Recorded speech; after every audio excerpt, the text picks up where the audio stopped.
So you've just created or are working on a new video game, and obviously you've put hours into checking that code, creating the new exciting location or character, or even just kind of brainstorming to come up with a new catchy title. And you're proud of your work, and you hope that all the hard hours will actually pay off when your game becomes the next game of the year. So what if someone actually came along and said, that game belongs to me, or just straight out copied it and published it before you did? So my name is Beata Sobkow, and I'm a lawyer at Harbottle Lewis. And today I'd like to talk to you about some really simple things of how law can protect your game. And obviously when your budget or your time is tight, we tend to push law to the to-do list. But there's some really simple things that you can keep in mind to make sure that your game is actually protected.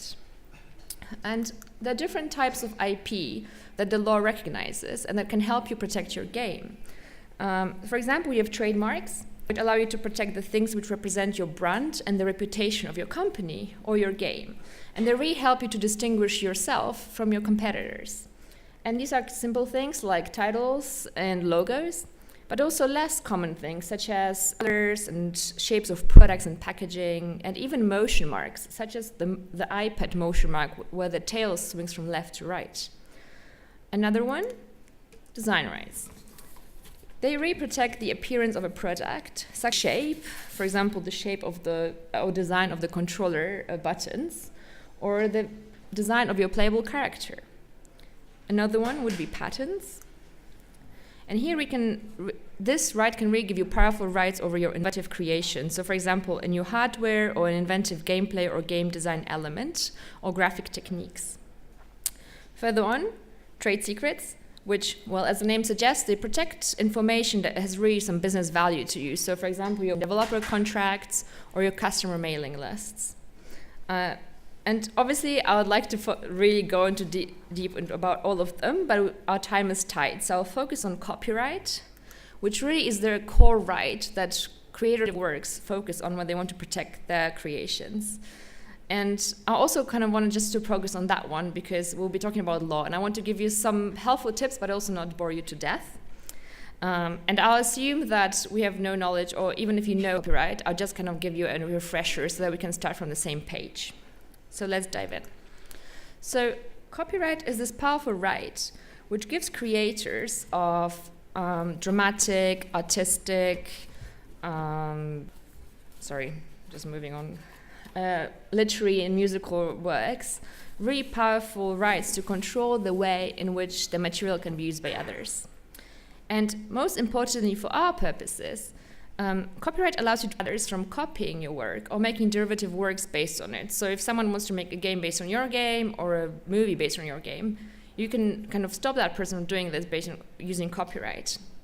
And because of copyright, others cannot just make a game with Mario being the main character or fully adapt the Skyrim script. They can't take the music score from Bloodborne to make the battle sound more epic, or just copy and paste someone else's code. Similarly, you can't just start from Heroes of Might and Magic and make your own game based on it, or make a mod based on someone else's game without that owner's consent. And in many ways, copyright is really that cool right, because it arises as soon as you create and record your work. You don't need to register it, compared to other rights such as trademark and patents, where you actually need to go register the right and pay a fee. But if there's no register, how do we know who's the owner? Well, the general rule right is that the first creator is the owner. But there are some exceptions which are noteworthy, and that's especially when it comes to works created in the course of employment and work created jointly by people. And this really brings me to the first two issues that I want to consider. So the first one is games created in the course of employment. So there may be many situations where you already work for a studio, but there's this really dream game that you really want to make, and in your spare time you actually are working on it. And that's generally, but there's some things to look out for. Because under copyright, it's when a work is created by an employee, it will be the employer who's seen as the author and owner of the right. So who's seen as the owner of the rights. And that's true where the work was created in the course of employment. So what does that mean? Well, if you create something in your spare time, using your own equipment, and something that is not in the line of your employer's work, that's fine. But look out for situations where, for example, at work in your business hours, there's nothing to do, and you start working on your own code. Or you use your employer's laptop or tablet or licensed software to create, for example, create some graphics for your game. Or where you work for someone who specializes in mobile racing games, and you actually create a mobile racing game yourself. These are some situations to look out for, because under law, it may turn out that actually the owner is your employer. Secondly, jointly created commissioned games. So if you create a game with your friends, then the law will hold that actually all the people own the work jointly. And that could be a problem when you fall out with your friend later on, because you won't be able to do anything all the other joint owners consent. Similarly, when it comes to commission works, the situation is different than under the works created under employment. Just because you commission someone to do something and you pay them doesn't mean that you're the owner. Actually, the author will be considered the original. And that's a problem, because one day when you look, for example, to publish your game and get funding, the investors and publishers really want to make sure that you own all the rights. And that could be a problem if your joint creators disappear, or some owner actually falls out and says, oh, actually that's mine and I don't agree for this work to be published unless you pay me X amount of money, for example. And these are relatively two simple things that you can keep in mind to really protect your game. But now I want to look at something kind of more tricky. We're running your game against copying and cloning. And that's really a situation where someone wants to free ride on your hard work and the success of your game. And we've seen this all. I mean, we have Candy Crush, Cookie Crush, Crazy Candy, Angry Birds, Cats, Angry Tomato, and the crown jewel, Candy Birds. And for decades, popular games have inspired fast followers and knockoffs. And if you believe that someone has actually copied your game, there are some informal and formal steps to take, and you can even use the platforms to report infringement. But it's really helpful to actually understand, when can you and should you take steps? How much copying is allowed before someone is actually found to be infringing on your work? So let's examples to really understand it. As I said, if someone copies every detail of your game and the other game is basically identical to the original game, that's always to be a copyright infringement. So this was found in Donkey Kong and Kong, where the court said, well, Crazy Kong is a copy of Donkey Kong. But what if the game is actually just similar, not identical? This is a bit more difficult, and it kind of helps to know two things about copyright. First, copyright protects the idea behind a video game. It only protects the expression. So let's say you have this great idea for a love song, that's not protectable, but the actual lyrics would be. And secondly, for infringement to occur, someone must either all of your work or a substantial part of it. And this is really more of a qualitative rather than quantitative assessment.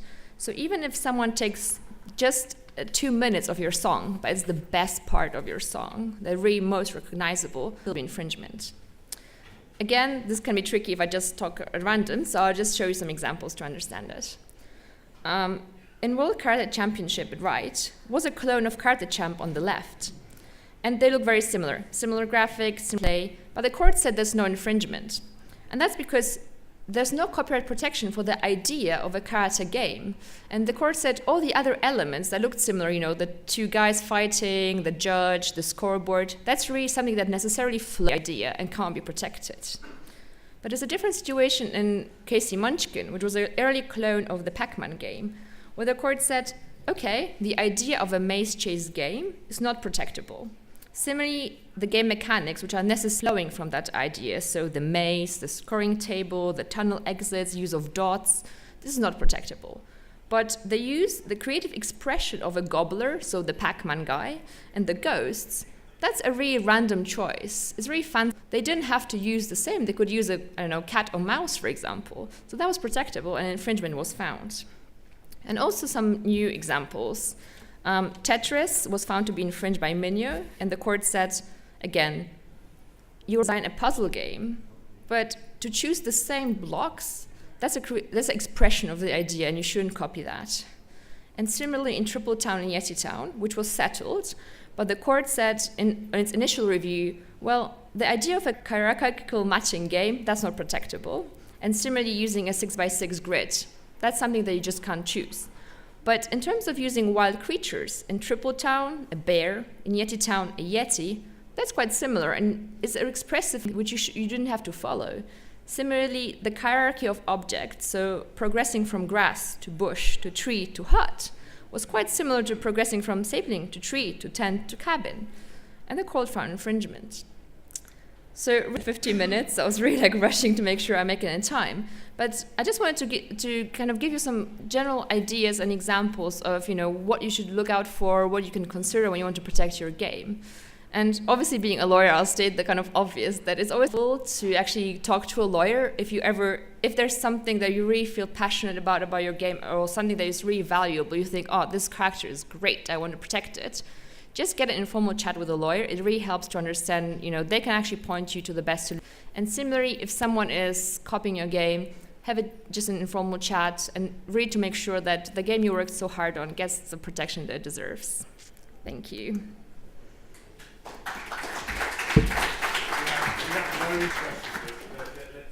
take advantage of it. I mean, I think this point you're making, the example I remember was breaking up with Arkanoid, which is the old classic one. Yeah. And the reason why I think that's a great example is because Arkanoid was found not to be breach because I think it had rounded edges on the blocks rather than square edges, and it's not just that. Interesting, yeah. There was also a direction, because I think there's a narrative element in Arkanoid which there wasn't in Breakout. So for me, that's the one that I've always used to go to. Well, it's quite interesting. So that's why I say it's quite good to always get some legal advice or just like an informal chat, because this is such a touch and feel assessment. There's so many things that courts will actually say, well, you may think, oh, that's really unique and special. And the court will say, oh, that's a necessary element of the game. And some things you may think, oh, that's actually quite obvious. And the court say, no, that's actually very expressive. So it's just really helpful to, just have an informal chat, and it really will save you later a lot of trouble. I mean, one of the things that occurs to me, though, is, a lot of cases an indie won't necessarily have the commercial, support or the financial pockets to be able to defend their copyright. Yeah. So what can they do in those circumstances? Is it a case of how much money you can get out of it, or can they actually kind of defend that practically? And what's the kind of limits to that? Yeah, there's different ways. So that's why I gave a really kind of quick overview of the different other IP rights, because some of them are easier and harder to protect. So, for example, when you use a trademark, it's often much easier because it's registerable. Once it's registered and someone actually copies it, then it's much easier to then defend your right, and you don't really have to go through the same lengthy process with copyright. But again, it will depend on the situation. It's quite hard to just tell you, how much time and money it will require. But it's always a good start. If you really, you went through, for example, my slides, and you thought, actually, that someone had done something similar. As I said, there's informal ways on a message. Sometimes people actually, are willing to give in, sometimes not. But all these platforms, Google Play and etc., they all have special informal procedures to follow to allow you to actually bring a claim for infringement. And I think that's a really important point, the fact that they are actually there to support developers in that way. I think it's an incredibly important factor. Yeah. And often something we overlook. It's an app store. It's trying to, hold us back from getting our content. Yeah. They've actually got a responsibility too. Exactly. So under law, actually, the platforms will be responsible. So if you actually notify them that someone has copied your game and they take no steps, and actually a valid claim for copying, they'll be responsible as well. So it's not that they'll just be that's not our problem. They actually actively will help you.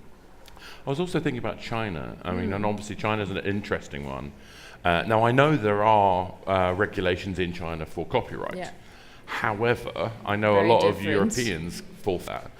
Is there any kind of top line kind of view that, to help the guys understand, what should they do? Is there anything they can do? That's really hard, because in China, they have a very different approach to copyright and IP right, as you mentioned. And I have actually clients who focus on the European market, and they say, we know that there's so many knockoffs of our games in China, there's literally nothing we can do. And it really kind of depends. I think once you start thinking about actually going to China, that's when you actually may want to get proper legal advice, because this is a difficult area, and it's not that really easy to solve it yourself. Again, I think it comes down to working with strong players in the territory. And I think if Definitely. you, because they're, it's the Tencents, it's the Bibo. I can never remember the different apps, 120 something or different stores. But if working with these, the 360 of the world, Yeah. they're the ones who will be your allies, aren't they? That's definitely, so that's why like many of our clients are also looking for like a strong partner in China, so that actually the connections already have the knowledge and they'll be really able to help you. And like, I mean, today it's a great day because there's many people are also like representing that market, so it'd be great to have a chat with them. Does anyone else have a question? There's a question down here. Do you want to get a mic? We'll get a mic to you. All right. You mentioned software patents. Now, I don't think that mathematical expressions can be patented in the UK. Yeah, so it's much easier in, as you mentioned, not that easy in the UK, easier in the States. Code is basically a mathematical expression, so there shouldn't be any software patents in the UK. Not necessarily software patents, but certain very innovative design elements in the game. So if you sell from the UK through the Plur App Store to an American person, but the sale is actually originated in the UK, can you be prosecuted could you be found guilty of something for a software patent, even though the sale and everything was done in the UK? Well, patents you have to register. So if you did not register, you don't get patent protection. Software patents don't apply in the UK. So if you sold from the UK, you could be in breach potentially of that. But would you? US Because patent. if everything was done in the UK, closed bubble. Yeah.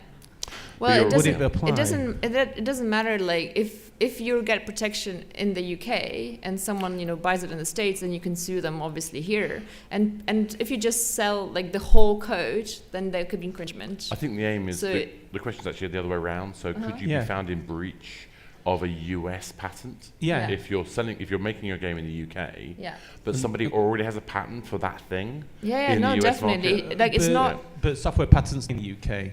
But it doesn't matter because the protection is there in the US. So someone could sue you in the US courts saying you breached my patent. For your US So if there was a crazy law in China or somewhere else and they made a crazy law that wouldn't apply anywhere else in the world, but that you sold to a person, you could still be prosecuted in the UK. It's not prosecuted, it's found in breach of. It's just like an action. It's not like a criminal thing. But someone could bring a claim in the UK courts, and the UK courts, if in the US someone would make a decision saying you infringe, the UK courts recognize decisions of the US courts. So it would be really easy. So it's not like a free-for-all one. It's like, it's just like the geographical limitation. That's crazy. Yeah. But that's the reality of software patents, yeah. But so that on the flip side of it, like when you create a game and you think that, I got re-inspired by someone else's software or whatever, it's also, again, a good idea to talk to a lawyer to see how much you can use that someone else's property before you actually do that. But you wouldn't be able to patent it in the UK. So you could make something, you could invent a new software algorithm. Yeah. You couldn't patent it in the UK because it couldn't be done. And then someone else in the States could see your idea, but patent it because it's allowed. No, that's not, because patent must be a new innovative thing. So if someone like in the States, if you already develop it in the UK, you can't just go to the US and be like, I have this new creation. No, because you would say, I already invented it like previously. That's the priori. Remember the it's much harder. It doesn't that easy to just like patent it. Patents are not easy. And on that note, I mean, hopefully what we've got across is that there are things you can do. There are questions, there are risks, but there are things you can that are actually embedded in the framework, so you automatically get a lot. But it's still worth getting proper advice to make sure you look after it. And I mean, if you have any further questions, just jump at me. Thank you so much. Thank you very much. Thank you.